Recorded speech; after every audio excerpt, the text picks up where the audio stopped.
बेटी बचाओ बेटी पढ़ाओ का नारा लगाने वाली हरियाणा सरकार के इस कार्यकाल में बेटी और खासकर अगर मैं बहुओं की बात करूं तो अत्याचार के मामले थमने का नाम नहीं ले रहे।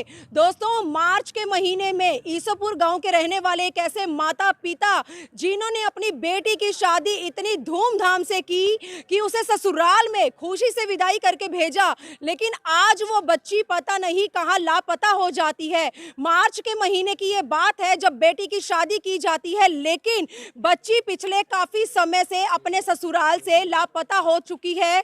परिवार वाले लगातार ससुराल पक्ष के ऊपर आरोप लगाते नजर आ रहे हैं कि उनकी बेटी को पिछले काफी समय से लगातार मारपीट उसके साथ मारपीट की जा रही थी, उसे जान से मारने की धमकियां दी जा रही थी।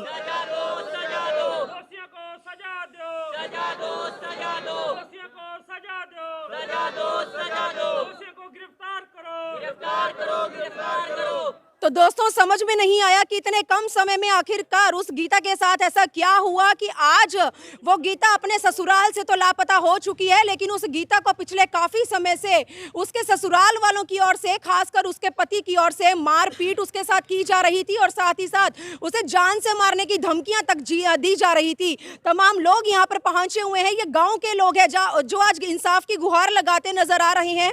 और इसी के बीच में आप देख सकते हैं, ऐसे में मनदीप रोड छप्पर परिवार वालों का साथ देने के लिए यहाँ पर पहुंचे हुए हैं। एक बार जान लेते हैं गीता कब से अपने ससुराल से लापता है। सबसे पहले तो एक माँ की तस्वीर आपको दिखा रही हूँ। आंखें नम हैं आज इस माँ की, क्योंकि बेटियां ज्यादातर अपनी माँ के ही सबसे नजदीक होती हैं। आज एक माँ मतलब बेहतरीन तरीके से जानती है कि उसकी बच्ची किस हाल में है, लेकिन ये नहीं पता कि वो कहाँ पर है। दोस्तों, बेटी का सवाल है, हो सकता है बच्ची के साथ कोई बड़ी अनहोनी हो चुकी हो, बच्ची के साथ कुछ भी हादसा हो चुका हो, लेकिन माँ आज आप लोगों की आगे भीख मांगती नजर आ रही है। माँ से जान लेते हैं कि आखिरकार बच्ची कहाँ किस हालत में है।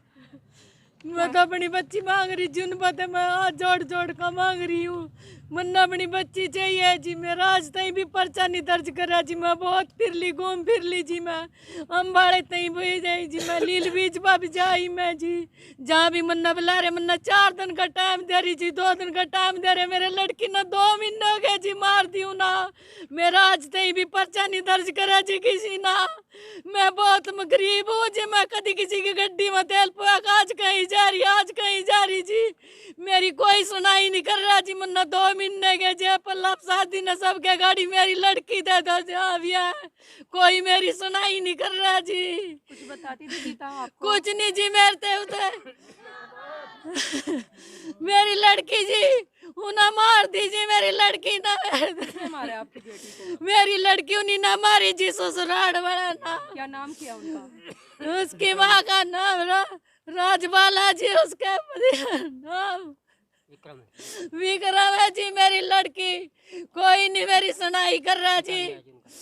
उनका पिता नहीं है जी। मेरी बच्ची ना दबा दो, मैं सबके गाड़ी हाथ जोड़ रही हूँ, उनके भी मेरी बच्ची ना दबा दो मेरे ते। आखिरी बार कब बात हुई थी बेटी के साथ? मेरी बच्ची थे मेरी बात हुई जी 27 तराक ने मेरी तो चौकरी कर लो। मेरे लड़के की बात हुई, मेरी बात कोई नहीं जी। मेरी लड़की कर लो। मेरी लड़की शादी माने न तैयार थी जो न धोखे थे मारी जी। आप पिता हैं बच्ची के? हाँ जी। क्या बेटी के मेरा साथ तो क्या कोई हुआ? पर्चा भी दर्ज नहीं करा जी आज तक हूँ ना। क्या बेटी के साथ क्या हुआ? कब शादी कब की थी बेटी की? 9 मार्च को मेरी लड़की की शादी हुई थी जी।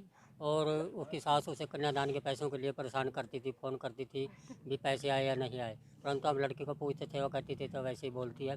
और उसको कई बार उन्होंने फ़ोन किया, ये पैसे कन्यादान के लिए, कन्यादान के पैसे मांगती है।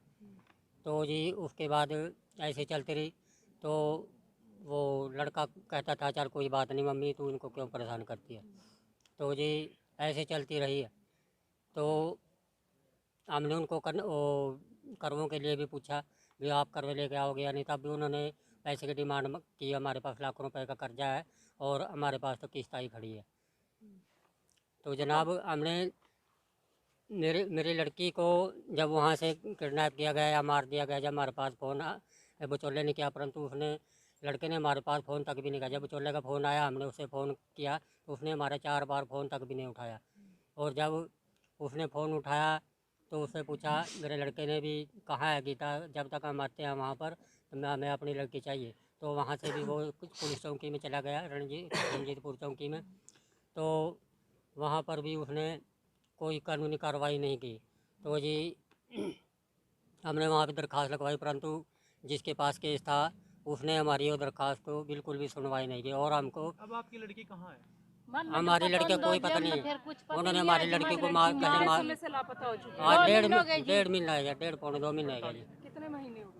1.5 महीना हो गया जी, आज तक मेरी लड़की का माड़ा सा बिसराक नहीं दे रहे। मैं मन्ना हाथ भी जोड़ लिया उनका गाड़ी, मेरी लड़की जहाँ भी कहीं मन्ना मेरी बच्ची दे तो लान का पुलिस को शिकायत कब दी? कर दी माना जी। पुलिस की 14 तारीख को मेरी वो पिछले महीने की दी है जी दरखास्त। कोई मेरी सुनाई नहीं कर रहा, कोई मेरा पर्चा दर्ज नहीं कर रहा जी। ससुराल वाले क्या कह रहे हैं? लड़की कहाँ पर है? कहीं से नहीं बता रहे जी मेरी लड़की, कहीं भी नहीं बता रहे मेरी लड़की ना, मेरी लड़की ना मार दी। चलिए, लड़की का भाई पहले हमारे साथ है। मनदीप जी आपके पास बाद में आएंगे।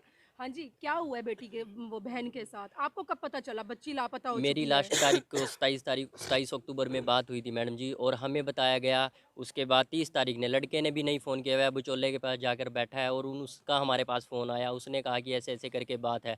तो जब मैंने जीजा जी को फ़ोन किया तो उन्होंने ना तो हमारा फ़ोन रिसीव करा, ना ही कोई कानूनी कार्रवाई कराई गई है। जब हम कानून कार्रवाई कराने के लिए रणजीतपुर चौकी आईओ वेदपाल जी के पास पहुँचे, मैंने मुंशी के पास अपनी कंप्लेंट दर्ज कराई, तो उन्होंने हमारी कंप्लेंट लेने से भी मना करा, और हमें ये कहा गया कि आप ढूंढो लड़की को और ये भी ढूंढेंगे, हम कार्रवाई करते हैं। इसी के दौरान वो हमें इधर से उधर दिलासा देते गए कि कार्रवाई हो रही है, पर आज तक कोई कार्रवाई नहीं हुई। जब हमने अपना यहाँ पे भी कंप्लेंट डाली, एसपी साहब को डाली जी, अनिल विज जी के पास गए, अम्बाला आईजी के पास भी गए जी, उन्होंने भी पर्चा दर्ज करने के लिए एसपी साहब को संदेश दिया है, सूचित किया है उन्होंने, फिर भी हमारा पर्चा आज तक दर्ज नहीं हुआ मैडम जी। तो अभी के लिए पुलिस का क्या रवैया है आपकी इस बहन के केस को लेकर? रवैया तो ये है मैडम जी, जब तक हमारी लड़की मेरी बहन बरामद नहीं होती, हमारा तो यही रवैया कि कोई कार्रवाई नहीं की गई।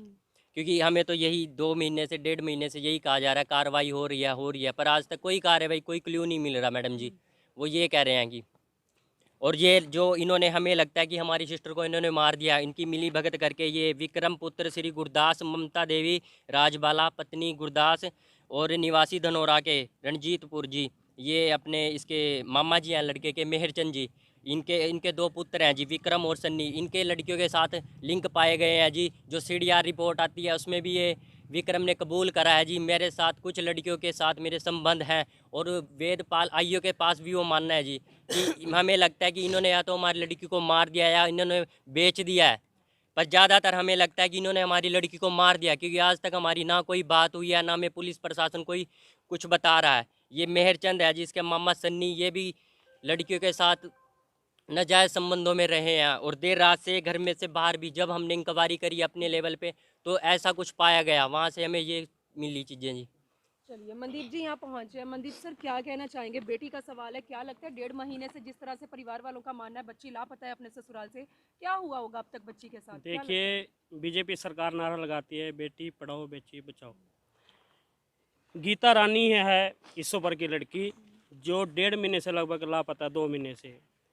प्रशासन पे गुहार भी लगाई, पर प्रशासन ने कोई नहीं सुनी। कभी कहते हैं बैठो वेट, 2-2 घंटे थाने में रखती थी बैठा के प्रशासन, पुलिस भी कार्रवाई चल रही है, कोई दिक्कत नहीं है, आपकी लड़की को ढूंढ लेंगे, हम सुराग मिल रहे हैं, बस टालते रही।